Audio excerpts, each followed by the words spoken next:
재생에너지 발전 비중이 8%도 안 되거든요. 왜? 아무것도 안 했으니까. 대한민국 경제 희망을 끊는 일이에요. 우리나라의 선택의 여지가 없다는 겁니다.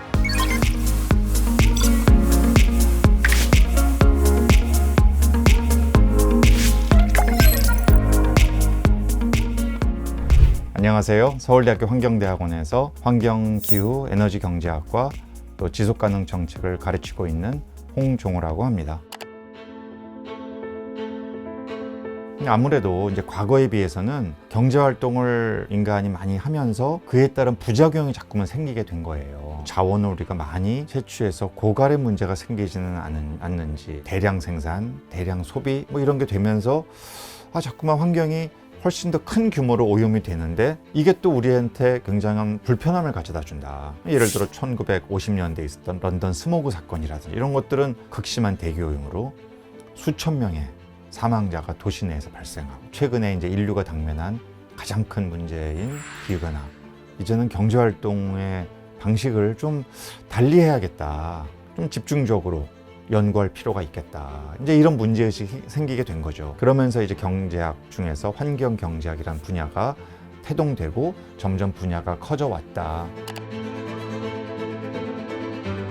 잘 생각해 보면 인간의 경제활동이 환경 없이, 자연 없이 과연 가능할까? 일단 공기가 없으면 사람들이 생존을 못해요. 생존을 못하는데 경제활동을 어떻게 하겠어요? 공장 어디다 지어요? 땅에다 지어야 될 거 아니에요. 맑고 깨끗한 물이 있어야 경제활동을 하는 산업 부문도 굉장히 많아요. 생산활동까지 안 간다고 하더라도 사람들이 맨날 일만 할 수는 없으니까 주말에는 또 여가도 보내잖아요. 한국 사람들의 여가 1, 2위를 다투는 게 낚시와 등산이에요. 산으로 가고 바다로 가고 강으로 가잖아요. 자연환경과 인간의 경제활동은 굉장히 밀접한 관련이 있고 엄청나게 고맙고 필수 불가결한 존재인 거죠. 함부로 이용하고 심지어 착취하고 이제 이러면서 그로 인한 피해가 다시 인간에게 돌아오는 상황까지 이제 이르게 된 거죠.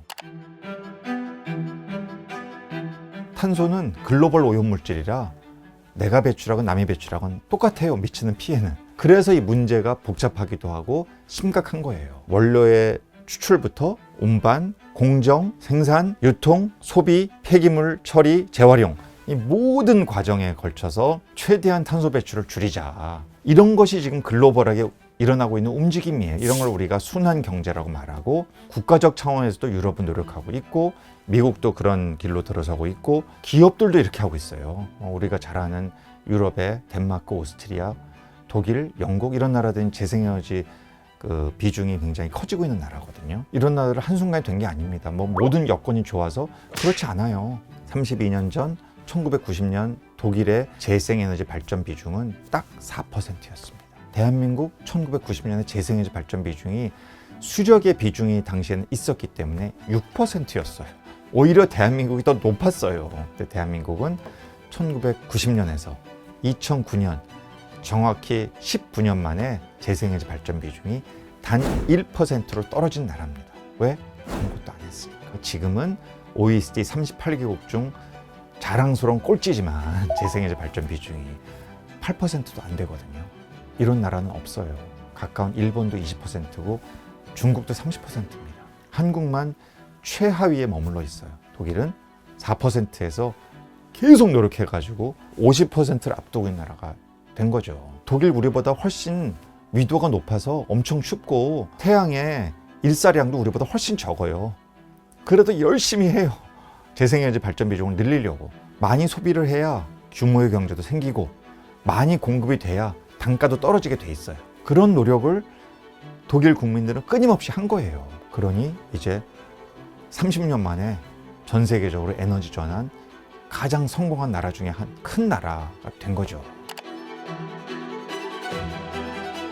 우리나라에서 재생에너지 잘 되겠냐, 이런 이야기를 많이 하는데요. 우리나라는 국토도 좀 좁아 보이고 햇빛도 별로 없다. 심지어 한국은 바람도 없다. 뭐 이런 그 굉장히 자기 비하적인 이런 이야기를 하면서 우리나라는 재생에너지 안 된다. 이런 이야기를 하는 일부의 분들이 계세요. 생태적 가치가 높은 곳은 우리가 보존을 해야죠. 그러나 산림이 이제 존재하지 않는 이런 산이라든지 이런 지역들도 있거든요. 이런 곳에는 우리가 태양광을 설치하고, 바다에도 또 해상풍력 가능해요. 우리는 삼면이 바다 아니에요. 바람이 왜 없어요? 아니, 제주도에 많은 것 중에 하나가 바람이라고 우리가 익히 배워왔는데 이것을 하는 것이 기후변화에 적극적으로 대응하는 거고, 더 나아가서 우리나라 지역 경제를 활성화시키는 데도 굉장한 도움이 되고, 일자리 창출에도 희망이 될 수 있고, 엄청난 이 변화의 흐름 속에 우리나라가 적극 산업계가 대응하는 방식도 되기 때문에 정말 일석다조입니다. 아리백이라는 것은 Renewable Electricity, 그러니까 기업이 생산 활동을 하는데 필요한 전기를 재생에너지로 만들어 써라. 빛, 태양광, 물, 파력, 또 수력, 소수력 이런 것들이, 바이오, 지열, 땅이죠, 땅. 마지막으로 풍력, 바람. 이 5가지예요. 이것의 조합으로 만들어낸 전기로 물건 만들어 내라.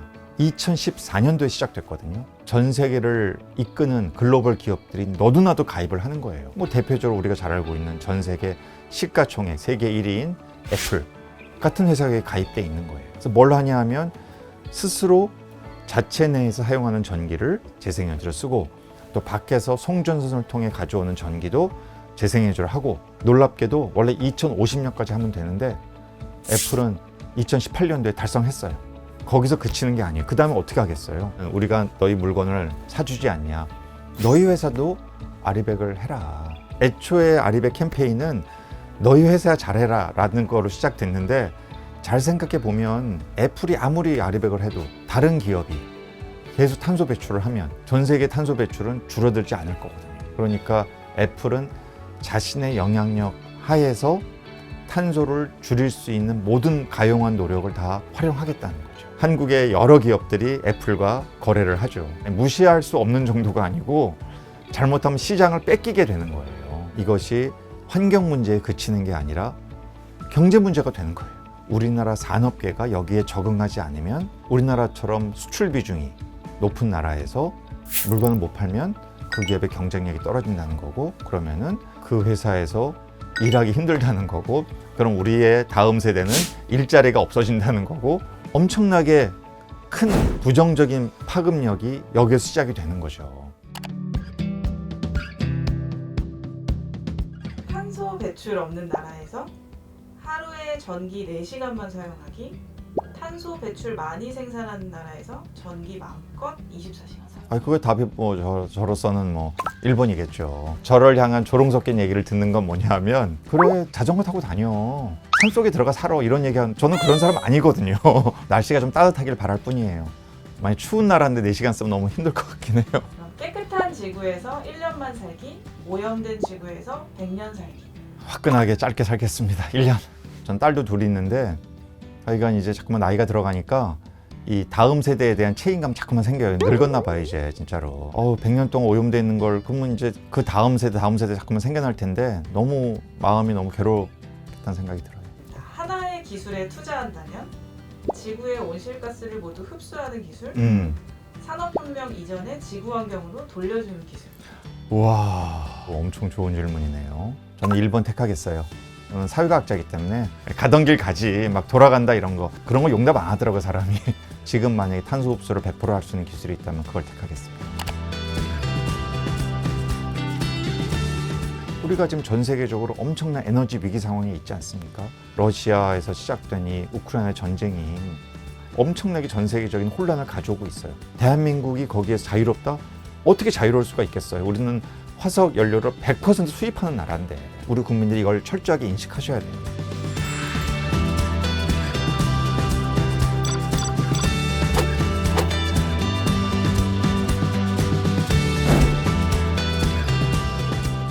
우리가 이것을 피할 수가 없고, 이것을 거부해서는 안 되고, 그럴수록 우리가 말 그대로 화석 에너지로부터 독립해야 되겠다. 더 열심히 가열차게 재생에너지 늘리자. 이런 정책을 지지하고, 이 길을 가자라고 한다면 엄청나게 에너지 효율적이고 엄청나게 에너지를 절약하면서도 경제는 아주 탄탄해지는 이런 어떤 변화를 우리 국민들 만들어갈 수 있지 않겠나. 이것을 우리 국민 5,200만 명 개개인이 다 철저하게 인식했으면 좋겠다는 것이 제 간절한 바람입니다.